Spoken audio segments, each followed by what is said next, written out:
Isis, cuando ella era todavía una muchacha soltera. Le hice unas preguntas terribles, le dije. ¿Usted la ama?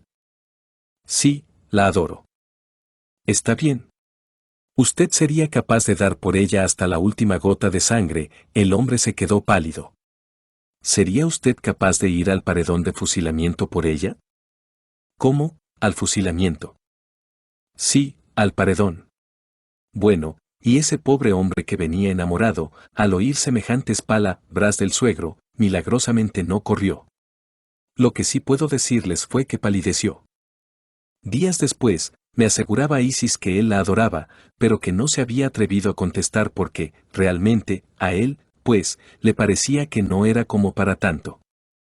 Entonces yo pensaba no darle entonces la hija por esposa, puesto que la respuesta no me había sido afirmativa, y yo no iba a confiarle una hija por la cual él no estuviera dispuesto a ir hasta el paredón de fusilamiento, ¿no? Bueno, pero entonces la maestra Litelantes, un poquito más mesurada, me dice. Bueno, hay que tenerle paciencia al pobre hombre. Después la querrá, la adorará. Ahí comienzan con un poco de cariño y después eso se vuelve un incendio. En esas condiciones sí, dije, si eso es así, pues que se casen, que se casen, que se casen y que se casen. Y se casaron. Ahora me eché una buena, ahí tengo un poco de nietos. Bueno. De venerable maestro Samael. Hable, hermana. ¿De qué puede uno hacer cuando se le manifiesta un defecto a una persona en varios centros? ¿Cómo podría uno ayudarla? Mira, uno tiene que preocuparse por los defectos de uno y disolverlos, porque si uno no ha disuelto los defectos psicológicos que uno tiene, ¿cómo podría hacer, pues, para eliminar los defectos psicológicos de los demás? Pensemos primero en sí mismos, en que tenemos que desintegrar tales o cuales errores, y una vez que lo hayamos logrado, entonces sí podemos darnos el lujo de ayudar a otros. De la misma pregunta pero diferente, cuando todos los centros están funcionando negativamente, ¿cómo se podría hacer para controlarlos? Mira, voy a decirte, hay 5 centros importantes. Primero, centro intelectual. Segundo, centro emocional. Tercero, centro motor. Cuarto, centro instintivo. Quinto, centro sexual. También existen 7 niveles de hombre, y de mujeres también, aquí veo puras da. Más, primero, el hombre, dijéramos, meramente instintivo. Segundo, el emocional. Tercero, el intelectual. Cuarto, el hombre equilibrado. Quinto, aquel que ha fabricado su cuerpo astral. Sexto, el que ha fabricado su cuerpo mental. Séptimo, aquel que ha fabricado su cuerpo causal, el hombre perfecto. La Torre de Babel está formada por los hombres 1, 2, 3. Almohadilla, así que hay que saber entender. El círculo de confusión de lenguas está formado por las personas de los niveles 1, 2 y 3, es decir, el instintivo, el emocional y el intelectual. Y esas gentes no se entienden, el intelectual no entiende al instintivo, el instintivo no entiende al intelectual, el emocional no entiende al instintivo, el intelectual no entiende al emocional, y el emocional tampoco entiende al intelectual, esa es una torre de Babel. De manera que, por ejemplo, si una persona intelectual le habla a una persona instintiva, no la entiende, si un intelectual le habla a una persona emocional, tampoco se entienden. Las personas 1, 2, 3 han formado la Torre de Babel, han llenado al mundo de desgracias, lo han llevado a varias guerras mundiales, son la calamidad para el planeta Tierra. Existe un cuarto nivel de personas. Me refiero, en forma clara, a las personas que ya lograron equilibrar todos los 5 centros de la máquina. Cuando ya los 5 centros de la máquina están perfectamente equilibrados, entonces puede uno controlar todos los centros.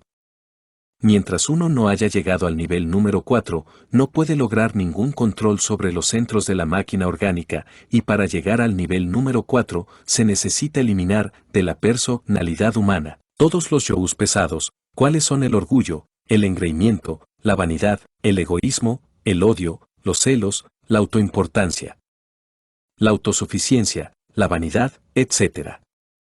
Si uno consigue eliminar esos agregados psíquicos tan pesados, se establece un centro de gravedad consciente dentro de nuestra psiquis. Establecido tal centro de gravedad consciente dentro de nuestra psiquis, queda también establecido el equilibrio de todos los centros de la máquina y entonces puede controlarlos a voluntad. Antes, no es posible. De maestro, ¿qué quiere decir 3 veces nacido? ¿M 3 veces nacido? Bueno, uno puede haber pasado por las 3 purificaciones y llamarse 3 veces nacido. Si ha pasado por la primera purificación es una vez, si ha pasado por la segunda purificación, tiene sus 2 veces nacido. 3 veces nacido es el de los maestros resurrectos o perfectos. ¿Alguna otra pregunta? De maestro, ¿cómo hace un niño menor de edad, de 10 años por ejemplo, para eliminar el yo psicológico? M. Bueno, deja que el muchachito siga creciendo y luego ya le das explicaciones sobre eso, porque a un niño de 10 años le queda muy de para arriba el problema que le estás planteando. De si el niño comprende que tiene un yo psicológico, ¿no? Y él invoca a la Divina Madre para que se lo elimine, pero a la vez dice, pero mamá, si todos los que están en la gnosis son grandes y no han eliminado el yo. N. Por eso es que hay que morir en sí mismos, pasar por la aniquilación budista, hacer más objetiva la conciencia. Cuando realmente hayan destruido el ego, nada de eso le pasará. De maestro, una pregunta, debido a eso, a que todavía uno tiene ego, a mí me pasa que al enfrentarme a una persona que tiene la psiquis dañada, que es mala, siento un corrientazo por todo el cuerpo y me sube como un hormigueo, desde las piernas hacia arriba. M. Todo eso es subjetivismo. ¿Cómo no me sucede a mí eso? Pues, sencillamente, cuando uno ha aniquilado el ego, ya no le pasa eso le pasa a uno cuando tiene ego, pero si lo desintegra nada de eso le sucede, vive normalmente, es una persona normal. De maestro, como hay muchos yous desconocidos y son muchos para trabajarlos, ¿puede en una vida exterminarlos a todos? M. Todos. Si uno se dedica en una sola existencia a destruir los yous, los desintegra. La Madre Divina Kundalini tiene terribles poderes. Uno lo que tiene que hacer es desarrollar el sentido de la autoobservación psicológica. A cada hora, a cada segundo, a cada minuto debe estarse observando a sí mismo, de momento en momento, de instante en instante. Sucede que los defectos que llevamos escondidos afloran en forma espontánea, cuando uno lo piensa. Ya afloran a través de uno, los celos, ya la ira, ya el odio, ya el orgullo, el engreimiento, etc. Una vez que uno ha descubierto, en sí mismo, que tiene un defecto, no debe justificarlo, no debe evadirlo, debe, sencillamente, dedicarse a trabajarlo, a analizarlo, estudiarlo, comprenderlo, hacerle la disección, para saber qué es lo que tiene adentro, cuál es su origen, de dónde viene. Y cuando ya uno ha comprendido íntegramente ese defecto, entonces, ¿qué debe hacer? Concentrarse adentro, en la Divina Madre Kundalini, suplicarle, rogarle, llorarle, pidiéndole que desintegre ese defecto comprendido, y ella así lo hará. Esto debe hacerse todos los días, diariamente, con paciencia, hasta que el tal defecto se vuelva cenizas. ¿Entendido? D. M. Todo se debe trabajar aquí y ahora, ahí poquito a poquito va uno avanzando y los va descubriendo cada vez más y más y más. Es decir, uno tiene que ir ahondando, quitando capa tras capa, a medida que uno va avanzando dentro de sí mismo, descubre uno muchísimos defectos que ni remotamente sospechaba que los tenía. De maestro, una pregunta, cuando pasa que uno a cada ratico está llorando, ¿a qué se debe? ¿Esto? M. Pues, esto es puro sentimentalismo morboso. Esa clase de sentimentalismos lloro. No se deben a otra cosa que a algunos agregados psíquicos inhumanos que uno carga en su interior.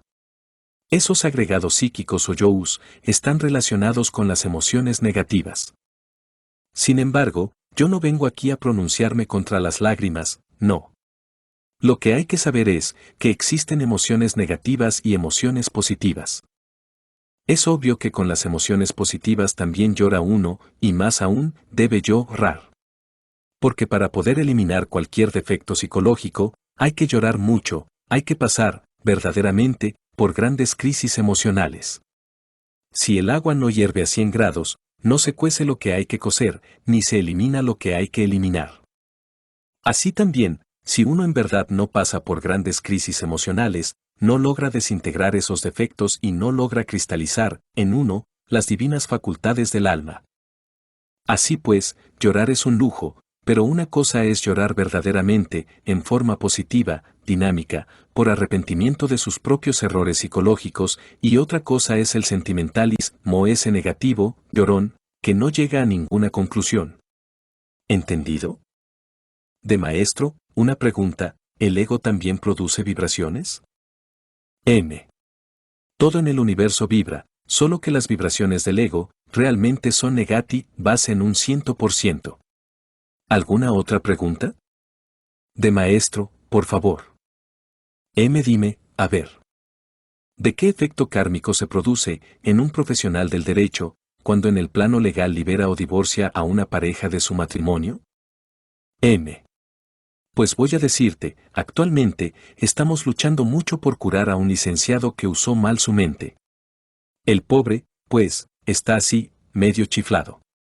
Es un hombre de una capacidad intelectual formidable, extraordinaria, y por estos días está en vísperas de desencarnación, se le acabaron los valores intelectuales, ese es el resultado.